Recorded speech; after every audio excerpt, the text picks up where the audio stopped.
கர்த்தருடைய நாமத்திற்கு ஸ்தோத்திரம். ஒவ்வொரு நாளும் கேட்பதன் மூலம் ஒரு வருடத்தில் பைபிள் வாசிப்பை முடிக்க இந்த சேனல் உதவுகிறது. Please subscribe and support us. இன்றைய வேத பகுதி ஏசாயா அதிகாரம் 37.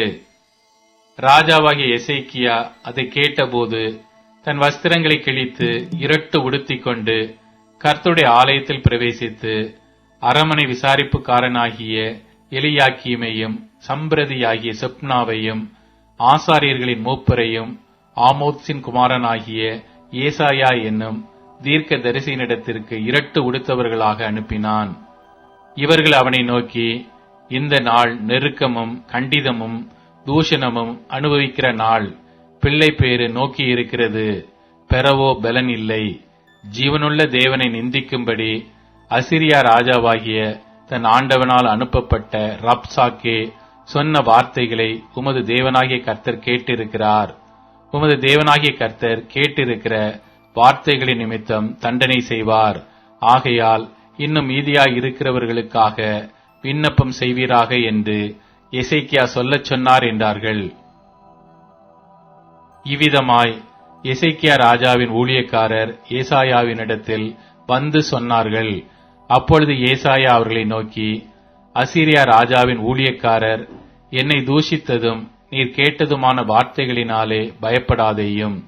இதோ, அவன் ஒரு செய்தியை கேட்டு தன் தேசத்துக்கு திரும்புவதற்கான ஆவியை நான் அவனுக்குள் அனுப்பி அவனை அவன் தேசத்திலே பட்டயத்தால் விழப்பண்ணுவேன் என்று கர்த்தர் உரைக்கிறார் என்பதை உங்கள் ஆண்டவனிடத்தில் சொல்லுங்கள் என்றான். அசீரியா ராஜா லாகீசை விட்டு புறப்பட்டான் என்று கேள்விப்பட்டு ரப்சாக்கே திரும்பி போய் அவன் லிப்னாவின் மேல் யுத்தம் பண்ணுகிறதை கண்டான். அப்பொழுது எத்தியோப்பியாவின் ராஜாவாகிய திராக்கா உம்மோடு யுத்தம் பண்ண புறப்பட்டான் என்று சொல்ல கேள்விப்பட்டான்.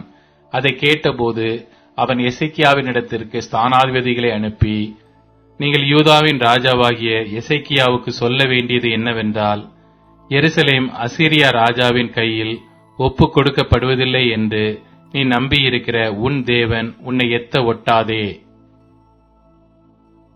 இதோ, அசீரியா ராஜாக்கள் சகல தேசங்களையும் சங்கரித்த செய்தியை நீ கேள்விப்பட்டிருக்கிறாய். நீ தப்புவாயோ? என் பிதாக்கள் அழித்துவிட்ட கோசானையும் ஆரானையும் ரேத்சேப்பையும் தெலாசாரில் இருந்த ஏதேனின் புத்திரரையும் அவர்களுடைய தேவர்கள் தப்புவித்ததுண்டோ? ஆமாத்தின் ராஜாவும் அர்பாத்தின் ராஜாவும் செப்பர்வாயும் ஏனா ஈவா பட்டணங்களின் ராஜாவும் எங்கே என்று சொல்லுங்கள் என்றார். எசேக்கியா ஸ்தானாதிபதிகளின் கையில் இருந்த நிருபத்தை வாங்கி வாசித்தான். பின்பு எசேக்கியா கர்த்தருடைய ஆலயத்திற்கு போய் அதை கர்த்தருக்கு முன்பாக விரித்து, கர்த்தரை நோக்கி, சேனைகளின் கர்த்தாவே, கேருபீன்களின் மத்தியில் வாசம் பண்ணுகிற இஸ்ரவேலின் தேவனே, நீர் ஒருவரே பூமியின் ராஜ்யங்களுக்கெல்லாம் தேவனானவர். நீர் வானத்தையும் பூமியை உண்டாக்கினீர். கர்த்தாவே, உமது செவியை சாய்த்து கேளும். கர்த்தாவே, நீர் உமது கண்களை திறந்து பாரும். செனகெரிப் ஜீவனுள்ள தேவனை நிந்திக்கும்படிக்கு சொல்லி அனுப்பின வார்த்தைகளை எல்லாம் கேளும். கர்த்தாவே, அசீரியா ராஜாக்கள் அந்த ஜாதிகளையும் அவர்கள் தேசத்தையும் நாசமாக்கி அவர்களுடைய தேவர்களை நெருப்பிலே போட்டுவிட்டது மெய்தான். அவைகள் தேவர்கள் அல்லவே, மனுஷர் கை வேலையான மரமும் கள்ளுந்தானே. ஆகையால் அவைகளை நீர்த்துளியாக்கினார்கள். இப்போதும் எங்கள் தேவனாகிய கர்த்தாவே, நீர் ஒருவரே கர்த்தர் என்று பூமியின் ராஜ்யங்கள் எல்லாம் அறியும்படிக்கு எங்களை அவன் கைக்கு நீங்களாக்கி ரட்சியும் என்று விண்ணப்பம் பண்ணினான். அப்பொழுது ஆமோத்சின் குமாரனாகிய ஏசாயா எசேக்கியாவுக்கு சொல்லி அனுப்பினது, இஸ்ரவேலின் தேவனாகிய கர்த்தர் உரைக்கிறது என்னவென்றால், அசீரியா ராஜாவாகிய செனகெரிப்பின் நிமித்தம் நீ என்னை நோக்கி விண்ணப்பம் பண்ணினாயே. அவனை குறித்து கர்த்தர் சொல்லுகிற வசனமாவது, சீயோன் குமாரத்தியாகிய கன்னியாஸ்திரி உன்னை இகழ்ந்து உன்னை பரிகாசம் பண்ணுகிறாள். எருசலேம் குமாரத்தி உன் பின்னாலே தலையை துளுக்குகிறாள். யாரை நிந்தித்து தூஷித்தாய்?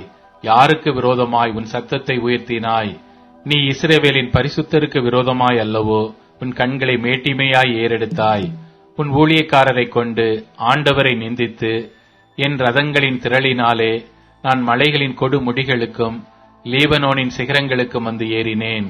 அதன் உயரமான கேதுரு மரங்களையும் உச்சிதமான தேவதாரு விருட்சங்களையும் நான் வெட்டி உயர்ந்த அதன் கடைசி எல்லை மட்டும் அதன் செழுமையான வனம் மட்டும் வருவேன் என்றும், நான் கிணறு வெட்டி தண்ணீர் குடித்தேன், என் உள்ளங்காலினால் அரணிப்பான இடங்களின் அகலிகளையெல்லாம் வரலவும் பண்ணினேன் என்றும் சொன்னாய். நான் வெகு காலத்துக்கு முன் அதை நியமித்து பூர்வ நாட்கள் முதல் அதை திட்டம் பண்ணினேன் என்பதை நீ கேட்டதில்லையோ? இப்பொழுது நீ அரணான பட்டணங்களை பாழான மண் மேடுகளாக்கும்படி நானே அதை சம்பவிக்க பண்ணினேன். அதனாலே அவைகளின் குடிகள் கை இளைத்தவர்களாகி கலங்கி வெட்கப்பட்டு வெளியின் பூண்டுக்கும் பச்சிலைக்கும் வீடுகளின் மேல் முளைக்கும் புல்லுக்கும் ஓங்கி வளரும் முன் தீந்து போம் பயிருக்கும் சமானமானார்கள். உன் இருப்பையும் உன் போக்கையும் உன் வரவையும் நீ எனக்கு விரோதமாய் கொந்தளிக்கிறதையும் அறிவேன். நீ எனக்கு விரோதமாய் கொந்தளித்து வீரியம் பேசினது என் செவிகளில் ஏறினபடியினாலே நான் என் துரட்டை உன் மூக்கிலும் என் கடிவாளத்தை உன் வாயிலும் போட்டு நீ வந்த வழியே உன்னை திரும்ப பண்ணுவேன். உனக்கு அடையாளமாய் இருப்பது என்னவென்றால், இந்த வருஷத்திலே தப்பி பயிராகிறதையும் 2ஆம் வருஷத்திலே தானாய் விளைகிறதையும் சாப்பிடுவீர்கள். 3ஆம் வருஷத்திலோ விதைத்து அறுத்து திராட்சத் தோட்டங்களை நாட்டி அவைகளின் கனிகளை புசிப்பீர்கள். யூதா வம்சத்தாரில் தப்பி மீந்திருக்கிறவர்கள் மறுபடியும் கீழே வேர் பற்றி மேலே கனி கொடுப்பார்கள். மீதியாயிருக்கிறவர்கள் எருசலேமிலும் தப்பினவர்கள் சீயோன் மலையிலுமிருந்து புறப்படுவார்கள். சேனைகளுடைய கர்த்தரின் வைராக்கியம் இதை செய்யும். ஆகையால் கர்த்தர் அசீரியா ராஜாவை குறித்து, அவன் இந்த நகரத்துக்குள் பிரவேசிப்பதில்லை, இதன் மேல் அம்பு எய்வதும் இல்லை, இதற்கு முன்பாக கேடகத்தோടെ வருவதும் இல்லை, இதற்கு எதிராக கொத்தளம் போடுவதும் இல்லை. அவன் இந்த நகரத்துக்குள் பிரவேசியாமல் தான் வந்த வழியே திரும்பி போவான். என் நிமித்தமும் என் தாசனாகிய தாவீதின் நிமித்தமும் நான் இந்த நகரத்தை ரட்சிக்கும்படிக்கு இதற்கு ஆதரவாய் இருப்பேன் என்பதை கர்த்தர் உரைக்கிறார் என்று சொல்லி அனுப்பினான். அப்பொழுது கர்த்தருடைய தூதன் புறப்பட்டு அசீரியரின் பாளையத்தில் 185,000 பேரை சங்கரித்தான். அதிகாலமே எழுந்திருக்கும் போது இதோ அவர்கள் எல்லாரும் செத்த பிரேதங்களாய் கிடந்தார்கள். அப்பொழுது அசீரியா ராஜாவாகிய சனேகரிப் பிரயாணப்பட்டு திரும்பி போய் நினிவேயில் இருந்து விட்டான். அவன் தன் தேவனாகிய நிஸ்ரோகின் கோவிலிலே பணிந்து கொள்ளுகிற போது அவன் குமாரராகிய அத்திரமலைக்கும் சரத்சேரும் அவனை பட்டயத்தினால் வெட்டி போட்டு அரரா தேசத்துக்கு தப்பி ஓடிப்போனார்கள். அவன் குமாரனாகிய எசரத்தோன் அவன் பட்டத்திற்கு வந்து அரசாண்டான்.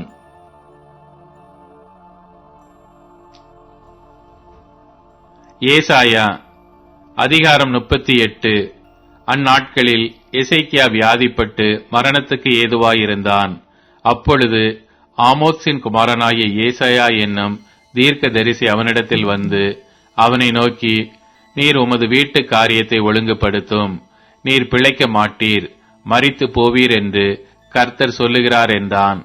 அப்பொழுது எசேக்கியா தன் முகத்தை சுவர்புறமாக திருப்பிக் கொண்டு கர்த்தரை நோக்கி, ஆ கர்த்தாவே, நான் உமக்கு முன்பாக உண்மையும் மன உத்தமமுமாய் நடந்து உமது பார்வைக்கு நலமானதை செய்தேன் என்பதை நினைத்தருளும் என்று விண்ணப்பம் பண்ணி எசேக்கியா மிகவும் அழுதான். அப்பொழுது ஏசாயாவுக்கு உண்டான கர்த்தருடைய வார்த்தையாவது, நீ போய் எசேக்கியாவை நோக்கி, உன் தகப்பனாகிய தாவீதின் தேவனாயிருக்கிற கர்த்தர் சொல்லுகிறது என்னவென்றால், உன் விண்ணப்பத்தை கேட்டேன், உன் கண்ணீரை கண்டேன். இதோ உன் நாட்களோடே 15 வருஷம் கூட்டுவேன். நான் உன்னையும் இந்த நகரத்தையும் அசீரியா ராஜாவின் கைக்கு தப்புவித்து இந்த நகரத்துக்கு ஆதரவாயிருப்பேன். இதோ ஆகாசுடைய சூரிய கடியாரத்தில் பாகைக்கு பாகை இறங்கின சாயையை 10 பாகை பின்னிட்டு திருப்புவேன் என்றார். தாம் சொன்ன இந்த வார்த்தையின்படி கர்த்தர் செய்வார் என்பதற்கு இது கர்த்தரால் உனக்கு அடையாளமாய் இருக்கும் என்று சொல் என்றார்.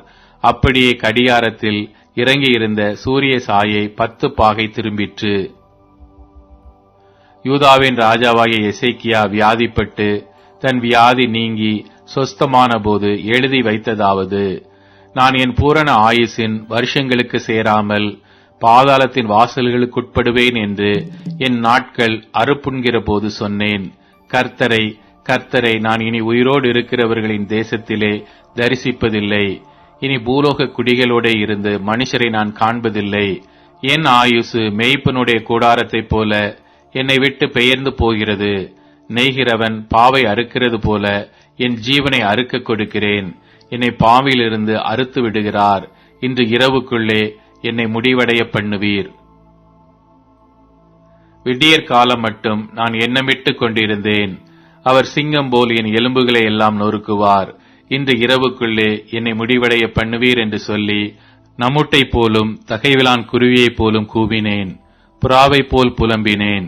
என் கண்கள் உயர பார்க்கிறதினால் பூத்து போயின. கர்த்தாவே, ஒடுங்கி போகிறேன். என் காரியத்தை மேற்போட்டுக் கொள்ளும் என்றேன். நான் என்ன சொல்லுவேன்? அவர் எனக்கு வாக்கு அருளினார், அந்த பிரகாரமே செய்தார்.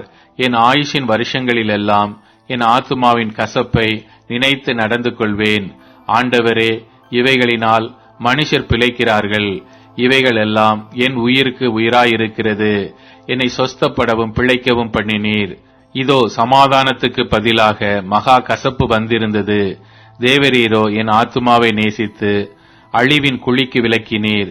என் பாவங்களை எல்லாம் உமது முதுகுக்கு பின்னாக எறிந்து விட்டீர். பாதாளம் உம்மை துதியாது, மரணம் உம்மை போற்றாது. குழியில் இறங்குகிறவர்கள் உம்முடைய சத்தியத்தை தியானிப்பதில்லை. நான் இன்று செய்கிறது போல உயிரோடு இருக்கிறவனே உம்மை துதிப்பான். தகப்பன் பிள்ளைகளுக்கு உமது சத்தியத்தை தெரிவிப்பான். கர்த்தர் என்னை ரட்சிக்க வந்தார். ஆகையால் எங்கள் ஜீவ நாளெல்லாம் கர்த்தருடைய ஆலயத்திலே என் கீத வாத்தியங்களை வாசித்து பாடுவோம் என்று எழுதி வைத்தான். அத்தி பழத்து அடையை கொண்டு வந்து பிளவையின் மேல் பற்று போடுங்கள், அப்பொழுது பிழைப்பார் என்று ஏசாயா சொல்லி இருந்தான். அப்பொழுது எசேக்கியா, நான் கர்த்தருடைய ஆலயத்துக்கு போவதற்கு அடையாளம் என்னவென்று கேட்டிருந்தான்.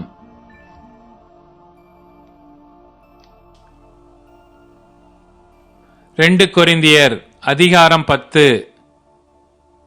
உங்களுக்கு முன்பாக இருக்கும்போது தாழ்மையாயும் தூரத்திலே இருக்கும்போது உங்கள் மேல் கண்டிப்பாயும் இருக்கிற பவுலாகிய நான் கிறிஸ்துவின் சாந்தத்தையும் தயவையும் முன்னிட்டு உங்களுக்கு புத்தி சொல்லுகிறேன். எங்களை மாம்சத்தின்படி நடக்கிறவர்கள் என்று எண்ணுகிற சிலரை குறித்து நான் கண்டிப்பாய் இருக்க வேண்டுமென்று நினைத்திருக்கிற தைரியத்தோடே உங்கள் முன்பாக இருக்கும்போது நான் கண்டிப்புள்ளவனாய் இராதபடிக்கு நீங்கள் எச்சரிக்கையாய் இருக்க உங்களை வேண்டிக் கொள்ளுகிறேன். நாங்கள் மாம்சத்தில் நடக்கிறவர்களாயிருந்தும் மாம்சத்தின்படி போர் செய்கிறவர்கள் அல்ல. எங்களுடைய போர் ஆயுதங்கள் மாம்சத்துக்கேற்றவைகளாயிராமல் அரண்களை நிர்மூலமாக்குகிறதற்கு தேவ பலமுள்ளவைகளாயிருக்கிறது. அவைகளால் நாங்கள் தர்க்கங்களையும் தேவனை அறிகிற அறிவுக்கு விரோதமாய் எழும்புகிற எல்லா மேட்டிமையையும் நிர்மூலமாக்கி எந்த எண்ணத்தையும் கிறிஸ்துவுக்கு கீழ்ப்படிய சிறைப்படுத்துகிறவர்களாயிருக்கிறோம். உங்கள் கீழ்ப்படிதல் நிறைவேறும் போது எல்லா கீழ்ப்படியாமைக்கும் தக்க நீதியுள்ள தண்டனையை செலுத்த ஆயத்தமாயிருக்கிறோம். வெளி தோற்றத்தின்படி பார்க்கிறீர்களா? ஒருவன் தன்னை கிறிஸ்துவுக்குரியவன் என்று நம்பினால் தான் கிறிஸ்துவுக்குரியவனாயிருக்கிறது போல நாங்களும் கிறிஸ்துவுக்குரியவர்கள் என்று அவன் தன்னிலே தானே சிந்திக்க கடவன். மேலும் உங்களை நிர்மூலமாக்குகிறதற்கல்ல, உங்களை ஊன்ற கட்டுகிறதற்கு கர்த்தர் எங்களுக்கு கொடுத்த அதிகாரத்தை குறித்து நான் இன்னும் சற்றே அதிகமாய் மேன்மை பாராட்டினாலும் நான் வெட்கப்படுவதில்லை. நான் நிருபங்களாலே உங்களை பயமுறுத்துகிறவனாய் தோன்றாதபடிக்கு இதை சொல்லுகிறேன். அவனுடைய நிருபங்கள் பாறை யோசனையும் பலமும் உள்ளவைகள். சரீரத்தின் தோற்றமோ பலவீனமும் வசனம் அற்பமுமாய் இருக்கிறது என்கிறார்களே. அப்படி சொல்லுகிறவன் தாங்கள் தூரத்தில் இருக்கும்போது எழுதுகிற நிருபங்களால் வசனத்தில் எப்படிப்பட்டவர்களாய் இருக்கிறோமோ அப்படிப்பட்டவர்களாகவே சமீபத்தில் இருக்கும்போதும் கிரியையிலும் இருப்போம் என்று சிந்திக்க கடவன். ஆகிலும் தங்களை தாங்களே மெச்சிக் கொள்ளுகிற சிலருக்கு நாங்கள் எங்களை சரியாக்கவும் ஒப்பிடவும் துணிய மாட்டோம். தங்களை கொண்டு தங்களை அளந்து கொண்டு தங்களுக்கே தங்களை ஒப்பிட்டுக் கொள்ளுகிற அவர்கள் புத்திமான்கள் அல்ல. நாங்கள் அளவுக்கு மிஞ்சி மேன்மை பாராட்டாமல் உங்களிடம் வரைக்கும் வந்தெட்டத்தக்கதாக தேவன் எங்களுக்கு அலர்ந்து பகிர்ந்த அளவு பிரமாணத்தின்படியே மேன்மை பாராட்டுகிறோம். உங்களிடத்தில் வந்தெட்டாதவர்களாய் நாங்கள் அளவுக்கு மிஞ்சி போகிறதில்லை. நாங்கள் கிறிஸ்துவின் சுவிசேஷத்தை பிரசங்கித்து உங்களிடம் வரைக்கும் வந்தோமே. எங்கள் அளவை கடந்து மற்றவர்களுடைய வேலைக்குட்பட்டு மேன்மை பாராட்ட மாட்டோம். ஆகிலும் உங்கள் விசுவாசம் விருத்தியாகும் போது மற்றவர்களுடைய எல்லைகளுக்குள்ளே செய்யப்பட்டவைகளை நாங்கள் செய்ததாக மேன்மை பாராட்டாமல் உங்களுக்கு அப்புறமான இடங்களில் சுவிசேஷத்தை பிரசங்கிக்கத்தக்கதாக எங்கள் அளவின்படி உங்களால் மிகவும் பெருகி விருத்தி அடைவோம் என்று நம்பிக்கையாயிருக்கிறோம். மேன்மை பாராட்டுகிறவன் கர்த்தரை குறித்தே மேன்மை பாராட்ட கடவன். தன்னைத்தான் புகழுகிறவன் உத்தமன் அல்ல, கர்த்தரால் புகழப்படுகிறவனே உத்தமன். சங்கீதம் அதிகாரம் 78. என் ஜனங்களே, என் உபதேசத்தை கேளுங்கள். என் வாயின் வசனங்களுக்கு உங்கள் செவிகளை சாயுங்கள்.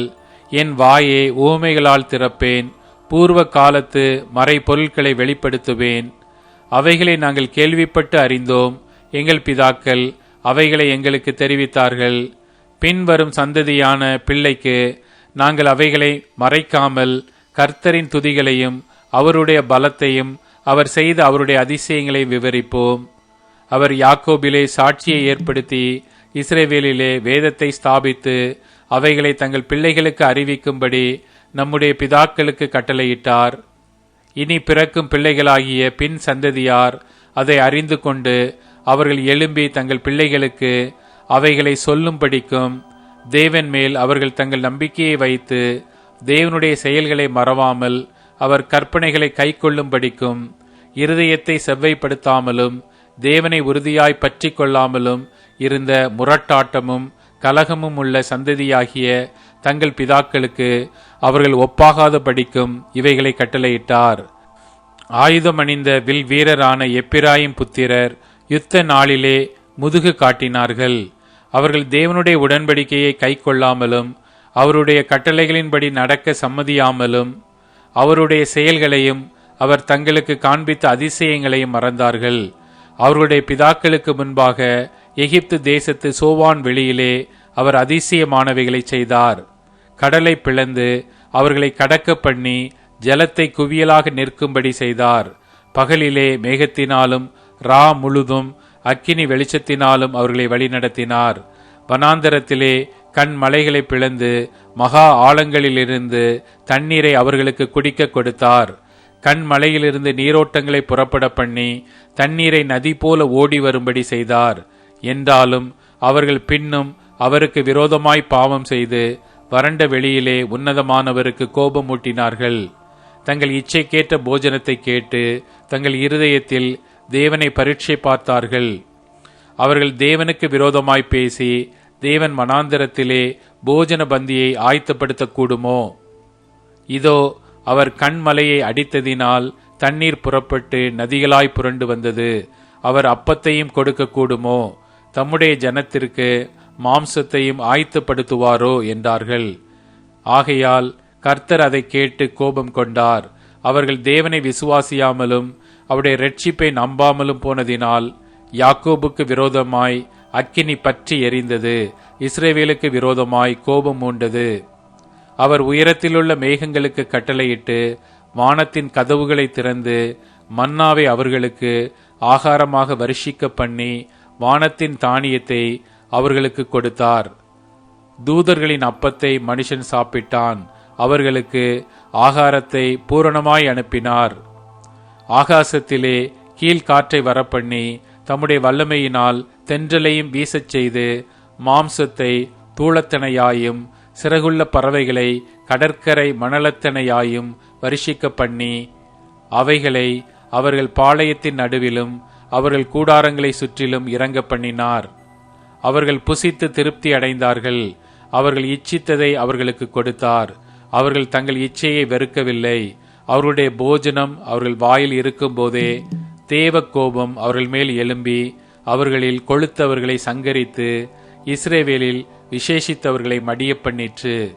இவையெல்லாம் நடந்தும் அவர் செய்த அதிசயங்களை அவர்கள் நம்பாமல் பின்னும் பாவம் செய்தார்கள். ஆதலால் அவர்கள் நாட்களை விருதாவாகிலும் அவர்கள் வருஷங்களை பயங்கரத்திலும் கழிய பண்ணினார். அவர்களை அவர் கொல்லும்போது அவரை குறித்து விசாரித்து அவர்கள் திரும்பி வந்து தேவனை அதிகாலமே தேடி தேவன் தங்கள் கன்மலை என்றும் உன்னதமான தேவன் தங்கள் மீட்பர் என்றும் நினைவு கூர்ந்தார்கள்.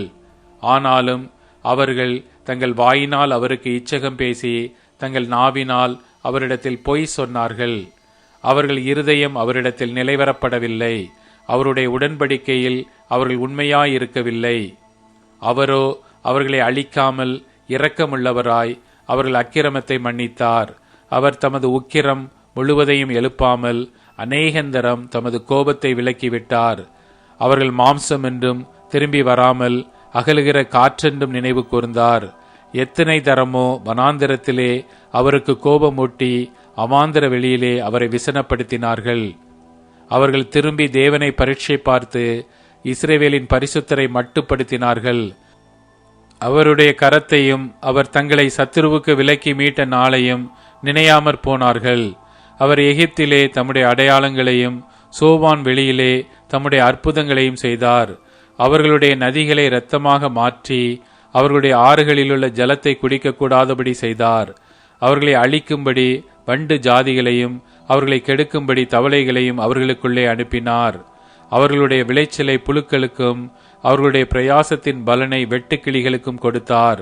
கல் மலையினாலும் அவருடைய திராட்சை செடிகளையும் ஆலங்கட்டியினால் அவருடைய அத்தி மரங்களை அழித்து அவருடைய மிருக ஜீவன்களை கல்மலைக்கும் அவருடைய ஆடு மாடுகளை இடிகளுக்கும் ஒப்பு கொடுத்தார்.